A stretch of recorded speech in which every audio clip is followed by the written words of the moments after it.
Hello दोस्तों, स्वागत है आपका मार्केटिंग गॉड यूट्यूब चैनल पे। मेरा नाम है अभिषेक। दोस्तों, आज की वीडियो का टॉपिक है वैल्यू क्रिएशन इन मार्केटिंग। तो दोस्तों, आज की वीडियो में समझेंगे कि वैल्यू क्रिएशन क्या होता है जब हम मार्केटिंग की बात करते हैं। ठीक है गाइस, तो इससे पहले वीडियो को स्टार्ट करें, आप जल्दी से चैनल को सब्सक्राइब और बेल आइकन को प्रेस, क्योंकि ये वक्त की मांग है।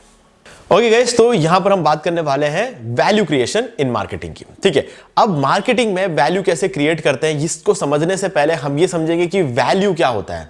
ठीक है, सबसे इंपॉर्टेंट जो फैक्टर रहता है वो है कि हम अपने प्रोडक्ट से वैल्यू क्रिएट करेंगे। ठीक है, अब उससे पहले ये जानना है कि वैल्यू एक्चुअल में होता क्या है।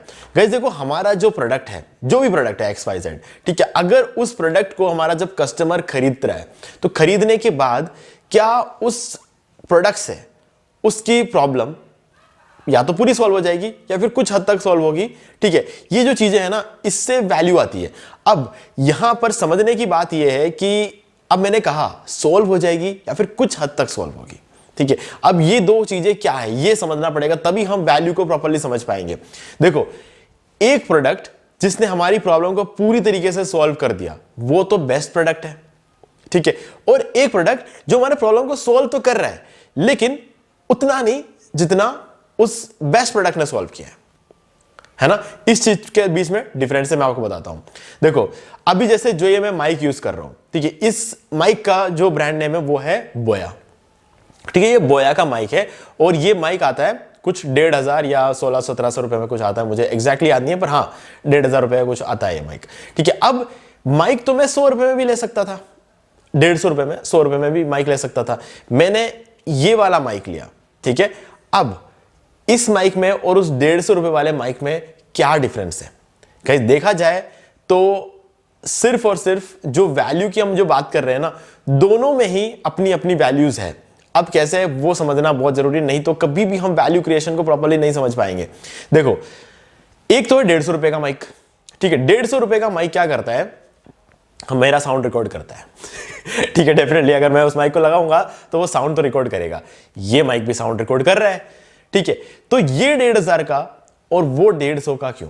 ठीक है, अब इसके बीच का जो फर्क वो इससे आता है कि गाइस देखो, 150 रुपए में मुझे क्या करना था, साउंड रिकॉर्ड करना था, वो 150 रुपए में मुझे करके दे रहा है, मतलब वैल्यू क्रिएट किया है उसने, है ना। अब ये है 1,500 का। अब इस 1,500 के माइक जो है ये भी मेरे प्रॉब्लम को सॉल्व कर रहा है, साउंड मुझे ये भी रिकॉर्ड करके दे रहा है। लेकिन गाइस यहां पर कुछ फर्क है। पहली चीज ये है कि 150 रुपए के माइक का जो तार था वो सिर्फ 1 मीटर लंबा था। ठीक है, अब ये जो बोया माइक मैं यूज कर रहा हूं, इसका जो तार है वो मुझे पता नहीं कितना मीटर लंबा है एग्जैक्टली। ठीक है, लेकिन इतना कह सकता हूं कि मैं कम से कम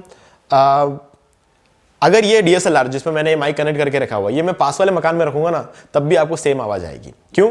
क्योंकि लगभग मेरे साथ ऐसा लगता है मुझे कुछ 6 से 7 मीटर लंबा तो ये होगा। देखो, जिस हिसाब से मुझे लग रहा है इसको देख के, कुछ 6-7 मीटर लंबा ये माइक आराम से होगा। ये 25 फीट के आसपास या कुछ मुझे लग रहा है, कहीं मैंने सुना था, मैंने पढ़ा था। अब इस माइक को ले मुझे काफी टाइम हो चुका है, लेकिन इतना पता है कि अगर मैं इस DSLR को पास वाले मकान की छत पे भी रख दूंगा ना, तब भी मैं अपने छत पे खड़े खड़े बात करूंगा, सेम एज इट इज आपको आवाज आएगी।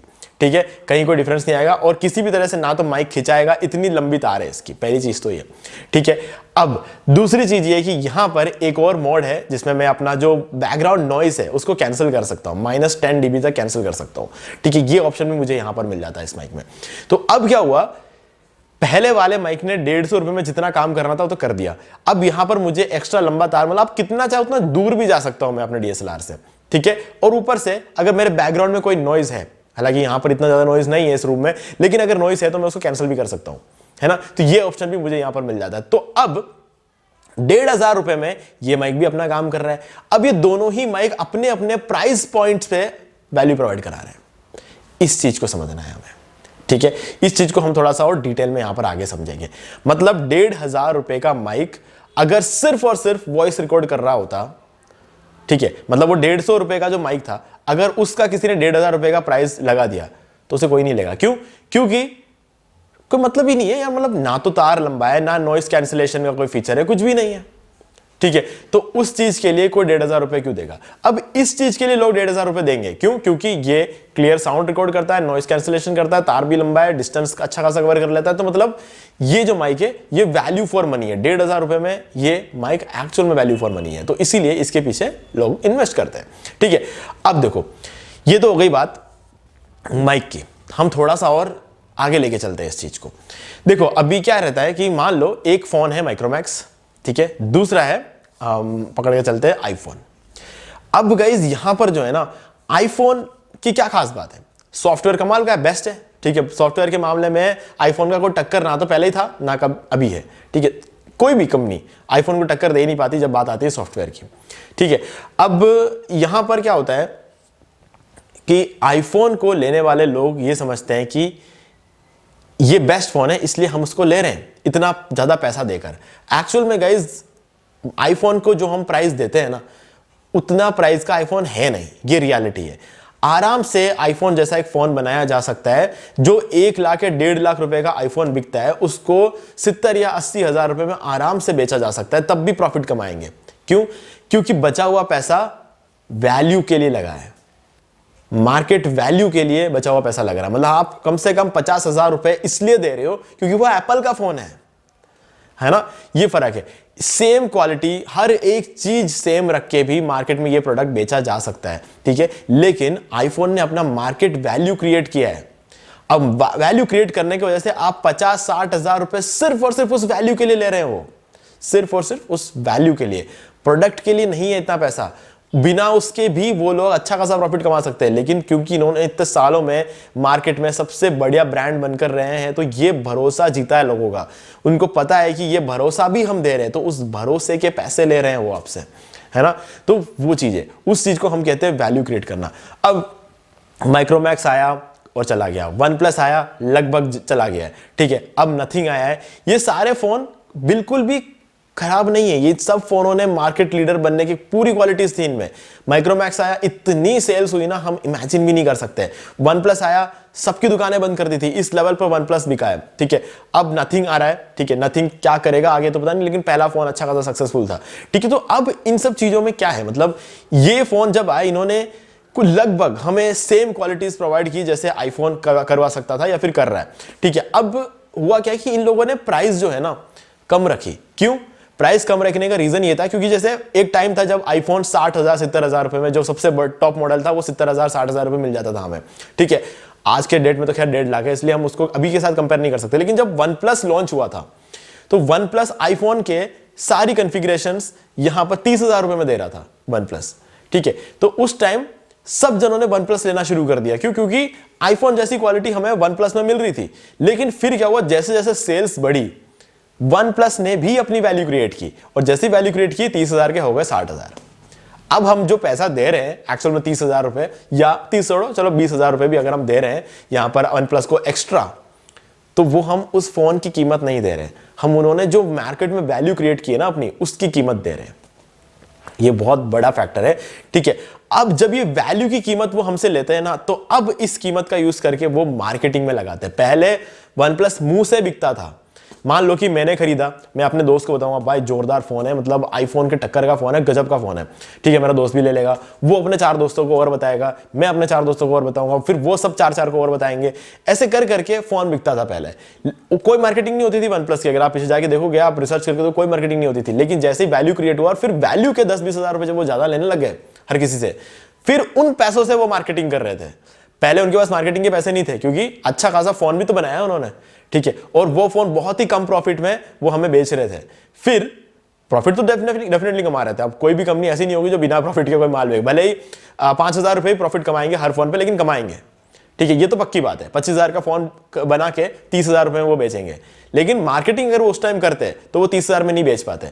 अब क्या हो रहा है, वो मार्केटिंग कर रहे हैं सिर्फ उनके वैल्यू के पैसों की वजह से, ठीक है। अब मार्केटिंग के पैसे और जोड़ के आगे आने वाले टाइम में और भी महंगा फोन लेंगे, क्योंकि वैल्यू का पैसा तो वो लेंगे, मार्केटिंग का पैसा भी हम ही से लेंगे, है ना। तो ये चीज करती है कंपनी, तो इसी को कहते हैं हम वैल्यू क्रिएशन, ठीक है। अब पहले आज की डेट में अगर मैं एक फोन लॉन्च करूंगा ना, जैसे एप्पल है, एप्पल का आईफोन है, वैसे अगर मैं कल कोई भी नया नाम रख दूंगा, नया नाम रख के अगर मैं एक फोन लॉन्च करूंगा जो आईफोन से 10 गुना अच्छा है, तो क्या मैं 1.5 लाख रुपए ले पाऊंगा? नहीं ले सकता, क्योंकि मेरी मार्केट वैल्यू नहीं है ना। भले मैं उनसे 10 गुना अच्छा फोन बेचूं, कोई फर्क नहीं पड़ता, मैं उतना प्राइस रख ही नहीं सकता। अगर मैं उतना प्राइस रखूंगा तो कोई लेगा ही नहीं मुझसे। किस भरोसे ले एक न्यू कमर से इतना पैसा, कैसे दे एक न्यू कमर को, ठीक है। तो इसीलिए सबसे पहले मुझे मार्केट में आना पड़ेगा, अपना भरोसा जीतना पड़ेगा, ठीक है। लोगों को सही प्रोडक्ट देके, सही प्राइस में देके मुझे अपना वैल्यू क्रिएट करना पड़ेगा कि आप मुझसे 60,000 रुपए में ये फोन ले रहे हो या 30,000 रुपए में ये फोन ले रहे हो, आपको मैं क्या वैल्यू प्रोवाइड करूँ, ये उन्हें समझाना पड़ेगा। जिस दिन उनको समझ में आएगा वो रेकमेंड करते जाएंगे लोगों को, जैसे जैसे लोगों को रेकमेंड करते जाएंगे मेरी सेल्स बढ़ती जाएगी, लोगों के बीच में बातें बढ़ने लगेगी, ओके ये कंपनी जोरदार है, ये कंपनी अच्छी है, ये आईफोन की क्वालिटी या फिर उससे बेटर क्वालिटी हमें इतने कम प्राइस में दे रही है। जैसे जैसे जैसे ये चलता रहेगा आगे वैसे वैसे मेरी प्राइस बढ़ती रहेगी, क्योंकि मार्केट में टिके रहने के लिए क्या करना पड़ता है, हमारी वैल्यू क्रिएट हो रही है, तो वैल्यू क्रिएट हो रही है तो उस वैल्यू का पैसा भी लेना पड़ता है। नहीं तो जब मार्केटिंग करने का टाइम आएगा ना तो मैं आईफोन को टक्कर नहीं दे पाऊंगा मार्केटिंग, और अगर मैंने आईफोन के बराबर की मार्केटिंग नहीं की तो मैं मार्केट में टिक ही नहीं पाऊंगा, और अगर मैं मार्केट में टिक ही नहीं पाऊंगा तो आपको अच्छा प्रोडक्ट मिलेगा ही नहीं।